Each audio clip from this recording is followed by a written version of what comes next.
여러분, 전 세계적으로 퍼펙트 스톰이 온다. 퍼펙트 스톰이라는 게 크고 작은 위기가 한꺼번에 오는 걸 말하잖아요.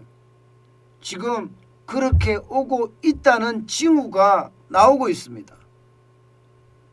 서부 텍사스산 중진류 국제유가 가격이 지금 엄청나게 올라간다는 거예요. 배럴당 93.1달러까지 올라갔습니다. 93.1달러까지. 굉장히 빠르게 올라가고 있죠. 예. 실제로도 보면요. 지난 5년 사이입니다. 예. 서부 텍사스산 중진류가 최고치를 지금 기록하고 있습니다. 지금 이 그래프로 보면요. 이 그래프로 보면 거의 뭐 5년 사이 최고치죠. 근데 그래프 밖에 또 적은 게 있습니다. 2014년 이후 최고치라고 하니까 2014년 이후. 그러면 2014년이면 적어도 말입니다. 7년, 8년 사이의 최고치라는 거잖아요. 국제유가가 이렇게 올라간다는 것은 그만큼 충격의 도가 강해지고 있다 이런 얘기예요. 그럼 무슨 충격의 도가 강해질까요? 당장 말입니다. 국제유가가 이렇게 폭등하는 데는요. 코로나19의 어떤 상황, 물류 대란에 대한 어떤 상황이 연결된 것도 사실이에요. 게다가 전 세계가 보복 소비가 일어나니까 공장 가동률이 올라가고 거기에 따라서 석유가 더 많이 필요하다. 휘발유가 더 많이 필요하다. 그래서 국제유가가 올라가는 것도 사실이지만 최근에 지금 국제유가가 폭등하는 것은요. 이게 러시아의 우크라이나 침공 이게 가장 크게 작동을 하고 있습니다. 왜냐하면 당장 석유 수출 2위국이 러시아입니다. 근데 러시아가 전쟁을 하기 시작을 하면 거기에 대한 제재가 뒤따를 거고 제재가 뒤따르면 러시아의 석유를 못 사게 미국이 막을 수가 있습니다. 서방이 막을 수가 있습니다. 그러면 국제유가는 계속 올라갈 수밖에 없어요. 사우디아라비아가 석유 수출을 가장 많이 한다면 두 번째 수출을 많이 하는 나라는 러시아거든요. 그래서 충격의 도가 더 커진다는 거고요. 이게 서부 텍사스산 중진류 가격이 이런 거고요. 북해산 브렌트는요. 95.29달러까지 올라갔습니다. 95.29달러까지. 이제 100달러가 얼마 남지 않았습니다. 이것 또한 2014년 이후 최고치입니다. 2014년 이후 최고치. 이 국제유가가 올라가면요. 이게 모든 게 올라갑니다. 모든 게. 안 올라갈 수가 없어요. 기름이라는 게 에너지원이잖아요. 에너지원이다 보니까 뭔가 움직이려고 하면 그 에너지가 다 필요합니다. 차량이 움직이는 데도 필요하고요. 공장이 움직이는 데도 필요하고요. 배가 움직이고 항공기가 나르는 데도 기름은 다 필요합니다. 그러다 보니까 경제 전반에 영향을 미친다는 거예요. 경제 전반이라는 게 결국은 퍼펙트 스톰이 올 수 있다는 얘기예요. 그만큼 유가에 올라가는 속도가 굉장히 지금 빨라지고 있다는 사실이고요. 문제는 여기에서 끝나지 않습니다. 또 그런 징후는 국채에서도 지금 나타나고 있습니다. 여러분, 미국의 지표라고 해야 되나요? 10년 만기 국채 금리 보세요. 1.9510까지 올라갔습니다. 어느새 말입니다. 1년 안에 최고치입니다. 1년 안에 최고치. 국채 금리가 올라간다는 것은 전쟁이 날지 모르니까 안전자산으로 간다는 얘기예요. 안전자산으로 간다는 이야기는요. 국채에 대한 수요가 커진다는 얘기예요. 수요가 커지면 국채는요. 일반적으로 액면 가격은 올라가고요. 액면 가격은. 금리도 마찬가지로 올라갑니다. 수요가 커지니까. 수요가 커지니까 금리는 낮아집니다. 수요가 커지니까 발행하는 사람들 입장에서는요. 이것을 낮게 발행할 수도 있거든요. 나 금리 덜 줄게. 액면가 더 줘. 이렇게 이야기할 수 있거든요. 수요가 커지니까. 그런데 문제는 이게 위기가 커지면 커질수록 이게 채권에 대한 어떤 그 금리가 점점 그 위기를 반영한다는 의미도 있습니다. 그래서 10년 만기 국채금리가 지금 2%에서 도저히 내려오지 않는다. 이제 수요가 많아지면 내려오겠죠. 또 수요가 많아지면 지금까지는 안 내려오지만 결국은 말입니다. 내려올 수밖에 없는 것, 저는 그렇게 생각을 합니다. 안전자산으로 많이 쏠릴 테니까요. 그뿐이 아닙니다. 안전자산 쏠림 현상은 이거 보세요. 국제 금값 말입니다. 지금 뭐 그 연일 폭등이라고 이야기할 만하죠.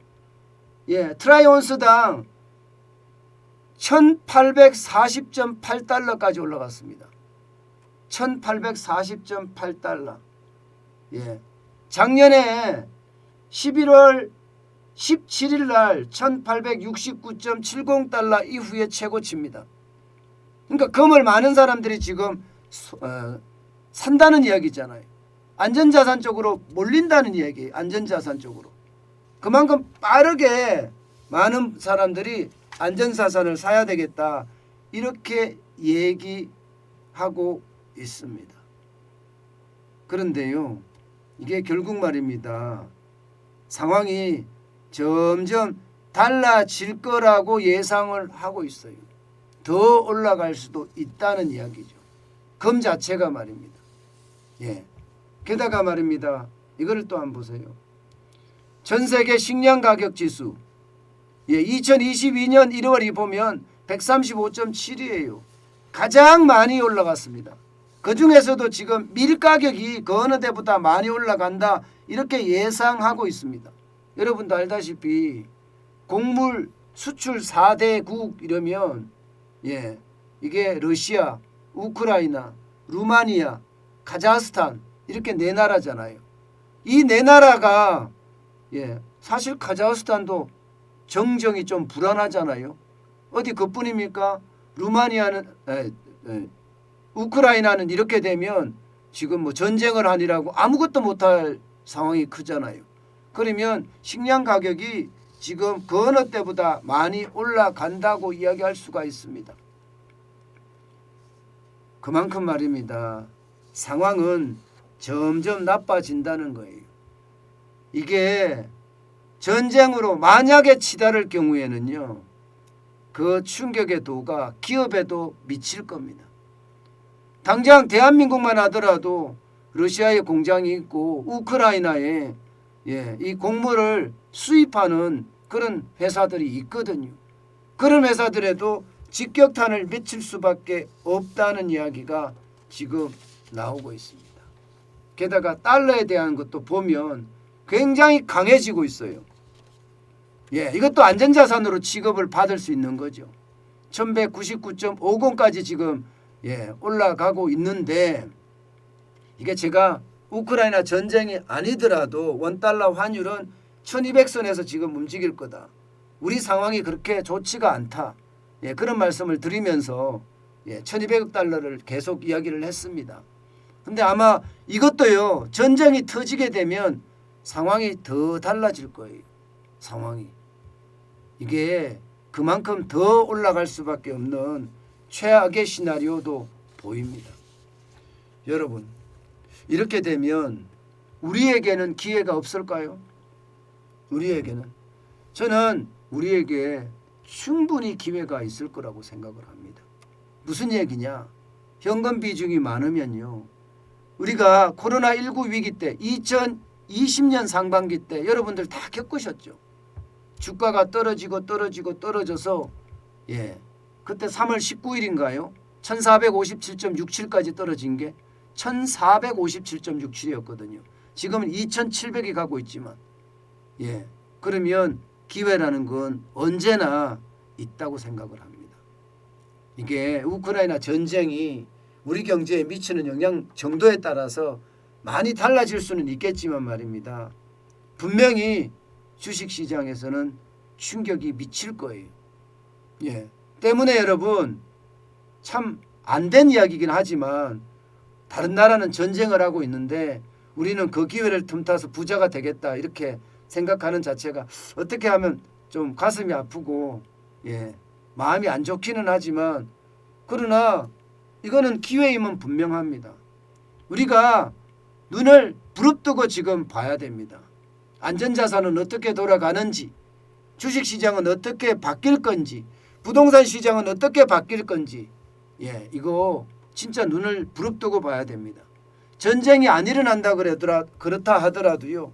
전쟁 위험이 더 커지면 커지는 만큼 주식시장에 영향을 미칩니다. 여러분도 알다시피 지난 토요일 날 미국의 나스닥 2.8%가량 떨어졌잖아요. 전쟁의 기운이 시장에 영향을 미치고 있다는 이야기예요. 제가 전쟁 공포라고 이야기한 게 지금 현실이 되고 있다는 이야기입니다. 그만큼 말입니다. 러시아의 우크라이나 침공은요. 세계 경제에 미치는 영향 굉장히 클 거고요. 그 기회는 우리에게는요. 분명히 기회가 될 겁니다. 저는 그 기회가 되기 위하려면 여러분들의 준비 그 어느 때보다 필요하지 않을까. 저는 그런 생각 다시 한번 해봅니다.